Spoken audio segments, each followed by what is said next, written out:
So back talking about diastasis recti again, but this time we're going to look at how we actually measure it. If you haven't seen the video on what it actually is and why it's important to check this, then please go back and watch that one first and then come back to measure it once you've watched that.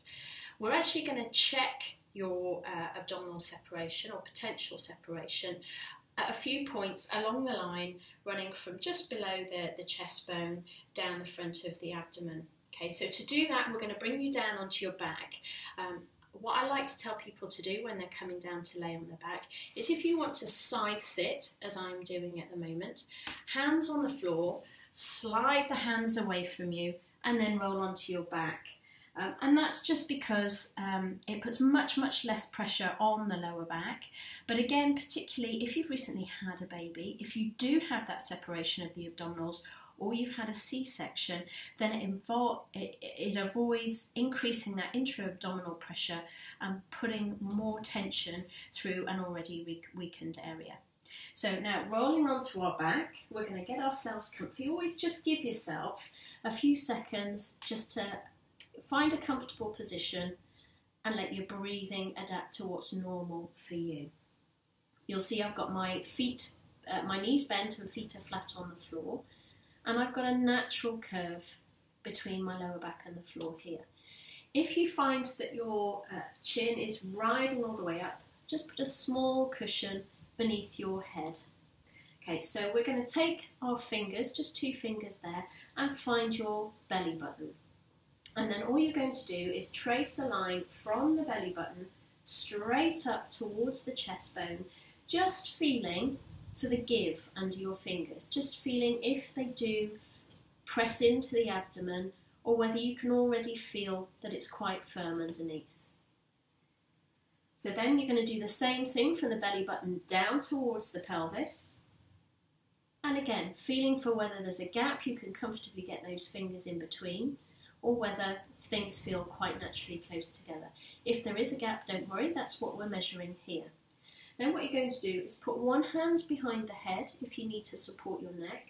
And again, we'll start high up this time, so just below the chest bone.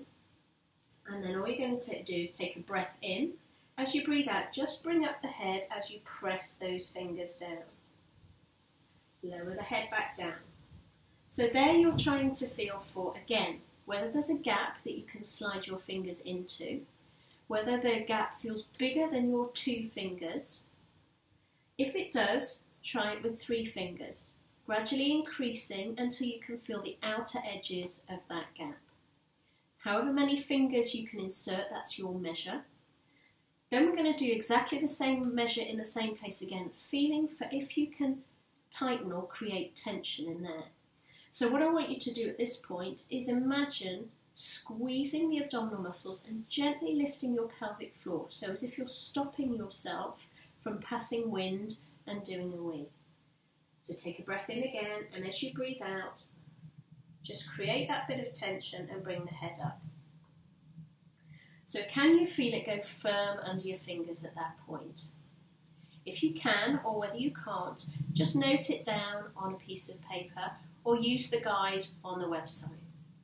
So then we're going to move the fingers down about 2 inches, go through exactly the same routine. So breath in, breathe out, bring the head up, come down. So we'll do the same thing again, this time gently lifting that pelvic floor, so squeezing as if you're holding yourself from doing a wee, and come up. Note down what you find and then move down again to just above the belly button. So probably about 1 inch above the belly button. Exactly the same routine again. So lift and press, relax down. This time gently lift that pelvic floor, come up again. Make sure you note down your results, and note down your results as you're going through this rather than trying to remember the stages. Then we'll do exactly the same, probably about midway between your belly button and the top of your pelvis. Breath in. And as you breathe out, head comes up, pressing down. Relax down. Now gently create that tension through the abdomen. So holding in that wind, squeezing the pelvic floor, gently bringing the head up and applying that pressure down. And that's how you measure your diastasis recti. Remember to come up from the floor, roll back onto the sides and push yourselves up. And again, that's to avoid putting more pressure on an abdomen that may be a little bit delicate after carrying your baby and giving birth.